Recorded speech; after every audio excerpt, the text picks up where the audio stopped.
नारायणं नमस्कृत्य नरं चैव नरोत्तमं देवी सरस्वतीं चैव ततो जयमुरुदएति। प्रेम से बोलिए विष्णु भगवान की जय। आप सभी पर भगवान विष्णु कृपा सदैव बनी रहे। दोस्तों, आप सभी का हमारे चैनल में स्वागत है। आज हम आपको सुनाने जा रहे हैं वैशाख माह कथा अध्याय 21, जिसे आप ध्यान पूर्वक पूरा अवश्य सुने, तभी आपको भगवान विष्णु कृपा प्राप्त होगी। तो चलिए सुनते हैं आगे की कथा। भगवान नारायण नर श्रेष्ठ नर तथा सरस्वती देवी को नमस्कार करके जय स्वरूप इतिहास पुराण का पाठ करना चाहिए। ऋषि बोले, सूत जी, हम लोग कार्तिक मास का महात्म्य सुनना चाहते हैं। सूत जी बोले, ऋषियों, तुमने वैशाख माह में जो प्रश्न किया है उसी को ब्रह्मपुत्र नारद जी ने जगत गुरु ब्रह्मा से इस प्रकार पूछा था। पितामह, मासों में सबसे श्रेष्ठ मास, देवताओं में सर्वोत्तम देवता और तीर्थों में विशिष्ट तीर्थ कौन है, यह बताइए। ब्रह्मा जी बोले, मासों में कार्तिक, देवताओं में भगवान विष्णु और तीर्थों में नारायण तीर्थ, बद्रिका आश्रम श्रेष्ठ। ये तीनों कलयुग में अत्यंत दुर्लभ है। इतना कहकर ब्रह्मा जी ने भगवान राधा कृष्ण का स्मरण किया और पुनः नारद जी से कहा, बेटा, तुमने समस्त लोगों का उद्धार करने के लिए यह बहुत अच्छा प्रश्न किया। मैं कार्तिक का महात्म्य सुनाता हूँ। कार्तिक मास भगवान विष्णु को सदा ही प्रिय। कार्तिक में भगवान विष्णु के उद्देश्य से जो कुछ पुण्य किया जाता है उसका नाश मैं नहीं देखता। नारद, यह मनुष्य योनि दुर्लभ, इसे पाकर मनुष्य अपने को इस प्रकार रखे कि उसे पुनः नीचे न गिरना पड़े। कार्तिक सब मासों में श्रेष्ठ उत्तम है। यह पुण्यमय वस्तुओं में सबसे अधिक पुण्यतम है और पावन पदार्थों में सबसे अधिक पावन है। इस महीने में 33 देवता मनुष्य के सन्निकट हो जाते और इसमें किए हुए स्नान, दान, भोजन, व्रत, तिल, धेनु, सुवर्ण, रजत, भूमि, वस्त्र आदि के दानों को विधि पूर्वक ग्रहण करते हैं। कार्तिक में जो कुछ किया जाता है, जो भी तप किया जाता है, उसे सर्वशक्तिमान भगवान विष्णु ने अच्छे फल देने वाला बतलाया है। भगवान विष्णु के उद्देश्य से मनुष्य कार्तिक में जो कुछ दान देता है उसे वह अच्छे रूप में प्राप्त करता है। उस समय अन्नदान का अधिक महत्व है। उससे पापों का सर्वथा नाश हो जाता है। जो कार्तिक मास प्राप्त हुआ देख पराये अन्न को सर्वथा त्याग देता है, वह अतिकृच्छ यज्ञ का फल प्राप्त करता है। कार्तिक मास के समान कोई मास नहीं, सतयुग के समान कोई युग नहीं, वेदों के समान कोई शास्त्र नहीं और गंगा जी के समान दूसरा कोई नदी नहीं। इस प्रकार अन्नदान के सदृश दूसरा कोई दान नहीं है। दान करने वाले पुरुषों के लिए न्यायोपार्जित द्रव्य के दान का शुभ अवसर दुर्लभ है। उनका भी तीर्थ में दान किया जाना तो और भी दुर्लभ है। मुनि श्रेष्ठ, पाप से डरने वाले मनुष्य को कार्तिक मास में शालिग्राम शिला का पूजन और भगवान वासुदेव का स्मरण करना चाहिए। दान आदि करने में असमर्थ मनुष्य प्रतिदिन प्रसन्नता पूर्वक नियम से भगवान का नाम का स्मरण करे। कार्तिक में भगवान विष्णु की प्रसन्नता के लिए विष्णु मंदिर तथा श्री कृष्ण मंदिर शिव मंदिर में रात को जागरण करे। शिव और विष्णु के मंदिर न हो तो किसी भी देवता के मंदिर में जागरण करे।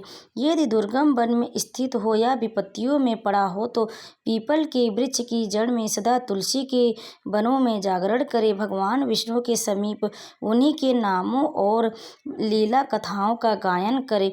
यदि आपत्ति में पड़ा हुआ मनुष्य कहीं अधिक जल न पावे अथवा रोगी होने के कारण जल से स्नान न कर सके तो भगवान के नाम से मार्जन मात्र कर ले। व्रत में स्थित हुआ पुरुष यदि उद्यापन की विधि करने में असमर्थ हो तो व्रत की समाप्ति के बाद उसकी पूर्णता के लिए केवल ब्राह्मणों को भोजन करावे। जो स्वयं दीपदान करने में असमर्थ हो वह दूसरे के बुझे हुए दीप को जला दे अथवा हवा आदि से यत्न पूर्वक उसकी रक्षा करे। भगवान विष्णु की पूजा न हो सकने पर तुलसी अथवा आंवले का भगवत बुद्धि से पूजन करे। मन ही मन भगवान विष्णु के नामों का निरंतर कीर्तन करता रहे। गुरु के आदेश देने पर उसके वचन का कभी उल्लंघन न करे। यदि अपने ऊपर दुख आदि आ पड़े तो गुरु की शरण में जाए। गुरु की प्रसन्नता से मनुष्य सब कुछ प्राप्त कर लेता है। परम बुद्धिमान कपिल और महातपस्वी सुमति भी अपने गुरु गौतम की सेवा से अमृत को प्राप्त हूँ। इसलिए विष्णु भक्त पुरुष कार्तिक में सब प्रकार से यत्न करके गुरु की सेवा करे। ऐसा करने से उसे मोक्ष की प्राप्ति होती है। सब दानों से बढ़कर कन्यादान है, उससे अधिक विद्यादान है। विद्यादान से भी गोदान अधिक महत्व है और गोदान से भी बढ़कर अन्नदान है, क्योंकि यह समस्त संसार अन्न के आधार पर ही जीवित रहता है। इसलिए कार्तिक में अन्नदान अवश्य करना चाहिए। कार्तिक में नियम का पालन करने पर अवश्य ही भगवान विष्णु का सारूप्य एवं मोक्षदायक पद प्राप्त होता है। कार्तिक में ब्राह्मण पति पत्नी को भोजन कराना चाहिए, चंदन से उनका पूजन करना चाहिए, अनेक प्रकार के वस्त्र रत्न और कंबल देने चाहिए।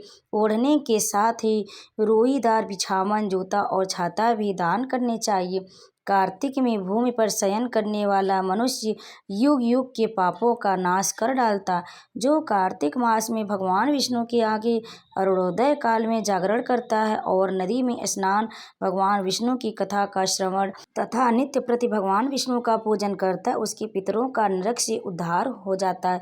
अहो, जिन लोगों ने भक्ति पूर्वक भगवान विष्णु का पूजन नहीं किया, वे इस कलयुग की कंदरा में गिरकर नष्ट हो गए, लुट गए। जो मनुष्य कमल के एक फूल से देवताओं के स्वामी भगवान कमलापति का पूजन करता है, वह करोड़ों जन्मों के पापों का नाश कर डालता है।